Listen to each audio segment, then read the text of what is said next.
Bom dia, a graça e a paz do Senhor Jesus. Veremos hoje o capítulo muito interessante de Isaías, que é o capítulo 53. É uma espécie de viagem no tempo, pois ele faz uma descrição tão impressionante de Jesus Cristo, o Messias. Nós estamos vendo o livro de Isaías, que tem 66 capítulos, e nós estamos na quarta parte do livro de Isaías, no capítulo de número 53. Sugiro que você agora, nesse momento, abra sua Bíblia para você fazer uma leitura prévia antes de nos ouvir. Ou então entre em nosso blog site jamaisdesista.com.br para você saber ou para você conferir a parte escrita que estamos fazendo essa narrativa. Lembramos que o propósito de Isaías era incentivar os seus contemporâneos a serem leais ao Senhor e os futuros leitores exilados a se arrependerem dos seus pecados e ainda a confiarem que após o exílio o Senhor abençoaria o remanescente fiel e também as outras nações. Isaías foi escrito há 2.700 anos. E que precisão nos seus escritos. Tanto é que eu chamei esse título de Viagem no Tempo. Porque para fazer a descrição tão detalhada como ele fez, eu sou o pastor Daniel Deusdete da Semeadores, semeando mensagem de vida para o seu coração. Todos os dias estamos aqui com uma palavra de Deus, de edificação, de exortação, de adoração ao Deus que nos criou, que veio, que está conosco e que voltará em breve. Estamos aí com esse projeto desde 2016 e iremos concluí-lo em 2019. Então abra aí a sua Bíblia no capítulo 53 e veremos que dentro da quarta parte que nós já estamos no livro de Isaías, que é o Isaías e o julgamento babilônico, nós estamos vendo os dois instrumentos de Deus para a restauração. Já vimos Ciro como um dos instrumentos e agora o plano de Deus para o seu servo. E nós estamos vendo agora o servo sofredor, a parte F, o servo sofredor e exaltado, em continuação, a partir do capítulo 52, verso 13, até o 53, 12, estaremos vendo essa parte F, que é o servo sofredor e exaltado.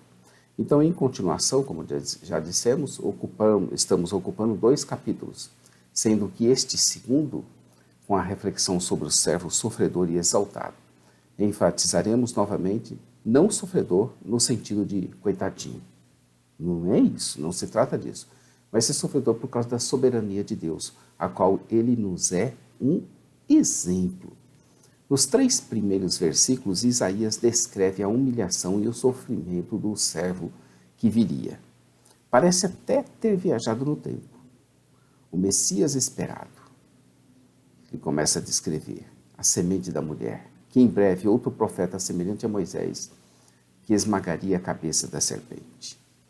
São feitas, no primeiro verso, perguntas retóricas que esperavam uma resposta negativa.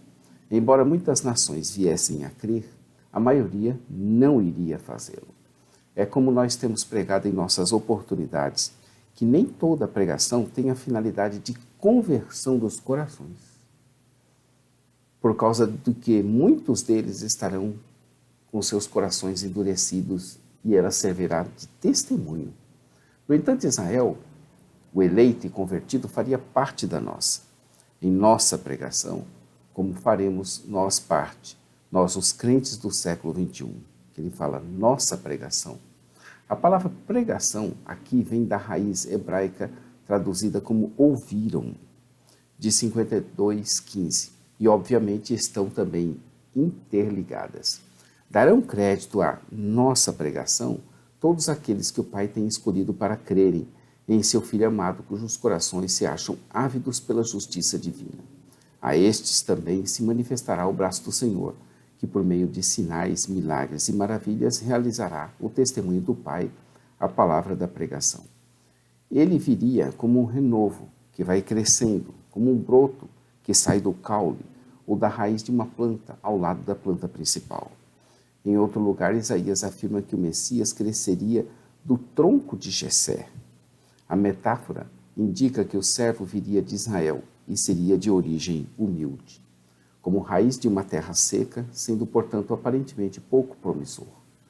Como sem aparência nem formosura, ou seja, em termos humanos, o servo não teria uma aparência que causasse admiração, Seria obviamente desprezado e o mais rejeitado. Seria o Cristo alienado dos homens, mas experimentado na dor e na angústia da existência humana. De fato, alguém que os homens esconderiam seu rosto, de fato mesmo odiado por muitas pessoas. A opção do Senhor sempre foi pela simplicidade, pela humildade, pela modéstia, de forma que sua atração não se daria pelo que se vê, o qual é efêmero, mas pelo seu interior, pela sua essência. O seu objetivo não era atrair a atenção das pessoas pelas quais veio dar a sua vida, pelo visível e aparente, mas pelo real e eterno poder da santa presença dele. Nos versos de 4 a 6, vemos expressa a natureza vicária do sofrimento de Cristo, do sofrimento que resultou da queda de Adão, bem como de pecados pessoais. Cristo sofreu de maneira substitutiva e a punição pelos pecados do próprio povo de Deus, e eliminou do povo a consciência dos pecados. Mesmo assim, essa passagem não garante saúde perfeita para os crentes durante a era atual. Podemos entender isso melhor pela explicação teológica dos momentos do já e do ainda não. Esse momento é bem explicado assim. Como vimos, o reino de Deus é uma realidade difícil de definirmos. Para uns é uma realidade futura, para outros ele já estabeleceu. Então vamos tentar conceituar o reino de Deus seguindo o pensamento que hoje é um consenso entre os eruditos de que o reino de Deus é tanto uma realidade presente quanto é uma esperança futura. A tensão do já e do ainda não. Já, ainda não. Segundo as Escrituras, o reino de Deus já chegou, com poder através de Jesus Cristo. Ele se manifestou durante seu ministério e se estabeleceu derrubando o reino do mal que controlava a existência humana. Mas ele ainda não chegou com toda a plenitude. Embora já tenha chegado, ainda não chegou na sua plenitude. O governo de Deus ainda não alcançou toda a extensão da terra. Os homens ainda continuam rebeldes ao projeto eterno de Deus. 40 anos atrás, Carl Henry, em seu livro The Honest Conscience of Modern Fundamentalists, tentava persuadir os evangélicos a darem mais atenção ao tema do reino de Deus. Ele cria que se a mensagem do reino era central na pregação de Jesus, deveria sê-lo na nossa. Este é um alerta que deve soar aos nossos ouvidos ainda hoje.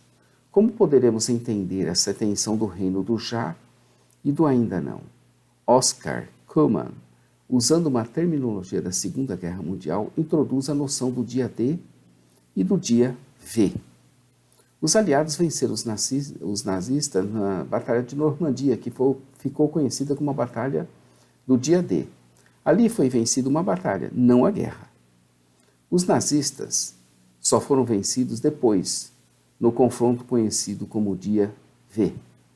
A grande invasão de Deus se deu no ministério de Jesus. A vitória foi na cruz do Calvário, onde, segundo Paulo, Jesus despojou os principados e potestades, expondo-os ao desprezo público.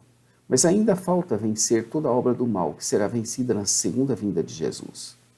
Nós vivemos então a expectativa do intervalo entre o dia D e o dia V. Cristo curará completamente aqueles que são seus, quando ressuscitá-los de entre os mortos e der a eles um corpo glorificado. Perfeito. Ele tomou as nossas dores. Perfeito. E foi refutado por aflito. A maior parte de Israel nos dias de hoje acreditava que ele mereceu o sofrimento que lhe foi afligido. Então ele tomou as nossas dores e foi reputado por aflito, o ferido de Deus. A lei estipulava que o que for pendurado no madeiro é maldito de Deus, mas a dor e a angústia de Jesus foram em favor dos outros. A dor e o sofrimento que ele enfrentou não era para ele, mas para cada um de nós, os transgressores da lei de Deus. Ele foi traspassado por nossas transgressões. Ele sofreu pelos pecados dos eleitos e por meio dele fomos sarados. Isto nos leva a uma confissão de fé no sofrimento e na morte substitutivos do servo. O Novo Testamento explica que o servo garante cura espiritual agora e restauração física no final, quando ele voltar em glória. 1 Pedro 2,24. Por terem sido curados, todos os santos de Deus podem considerar-se mortos para os pecados e livres por causa da justiça. A morte do servo é eficaz para todo o seu povo. Todo aquele que o Pai dá ao Filho vai a ele, embora a referência inicial aqui seja o povo de Deus. Todos os seres humanos estão debaixo do julgamento divino. Devemos nos lembrar sempre que foi o desvio de Israel que levou ao julgamento do exílio. No entanto, o Senhor fez cair sobre ele a iniquidade de todos nós, que nos dá uma imagem que retrata Deus como que lançando os pecados do seu povo sobre Cristo e transformando eles num sacrifício no lugar do povo.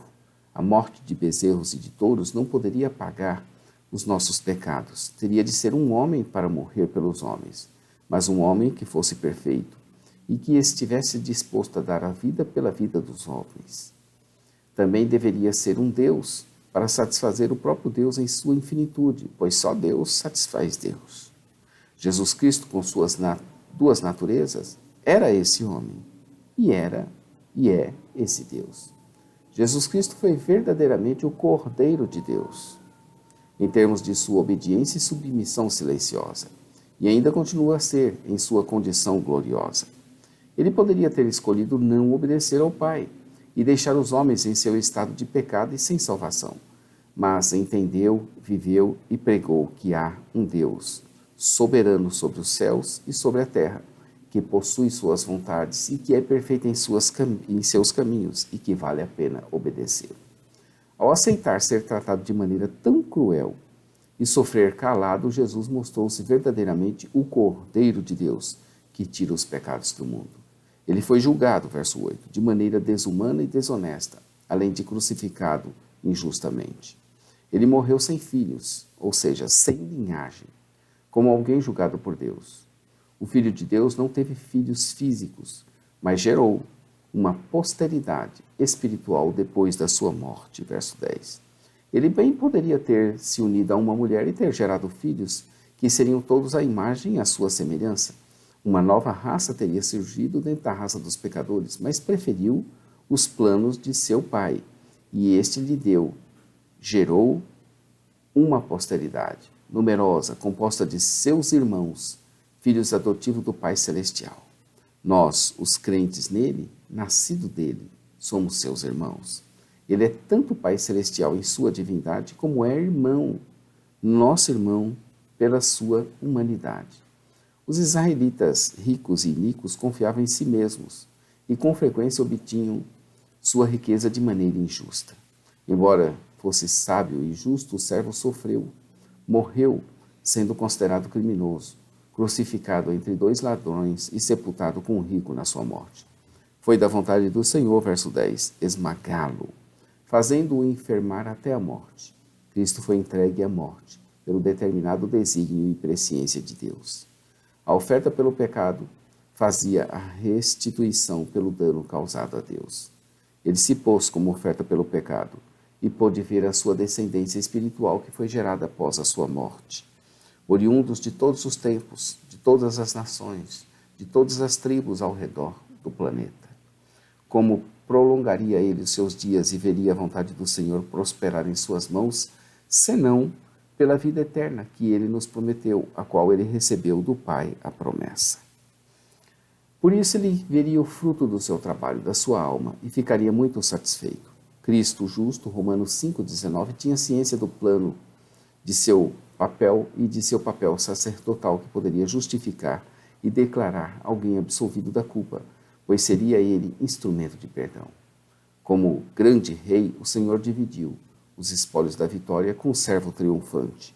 O triunfo do servo depois da morte contrasta fortemente com a sua humilhação antes e durante a sua morte. Ele entregou-se a si mesmo de maneira substitutiva e abnegada, no sentido de derramar-se pelos pecados dos outros.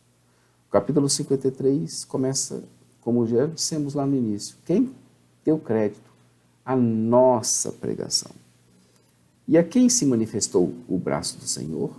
Assim começa. O verso 12 diz, final de Isaías, pelo que lhe darei o seu quinhão com os grandes, e com os poderosos repartirá ele o despojo.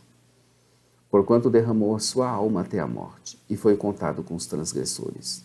Mas ele levou sobre si o pecado de muitos, e pelos transgressores intercedeu. Os outros versos são 10 versos, são 12 no total. Então ele foi contado com os transgressores, uma palavra hebraica traduzida como revoltado, em 2. Mas ele levou sobre si o pecado de muitos, e pôde, por esses transgressores, interceder. Nosso Salvador, mediador, orou pelos pecadores e desejou-lhes a salvação, mesmo quando irracionalmente o feriam e o agrediam ali na cruz do Calvário. Que mensagem fantástica, que amor tremendo esse do nosso Salvador.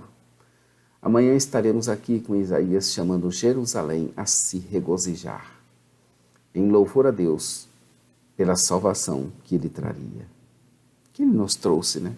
Amanhã, Isaías 54. Fica com Deus, curte nosso vídeo aí, inscreva-se no nosso canal, divulgue, compartilhe. Conheça nosso blog, site onde você verá a parte escrita desse site, no jamaisdesista.com.br. Nossa loja virtual, ossemeadores.com.br. Nossa loja física no centro de Taguatinga, em Brasília, no Distrito Federal. Servimos o Brasil e o exterior. Nosso programa de rádio começa às 8h30 todos os dias. E no sábado nós temos um momento missionário com o pastor Johnny Ramos, diretamente da Suécia. A todos um bom dia, fiquem com Deus.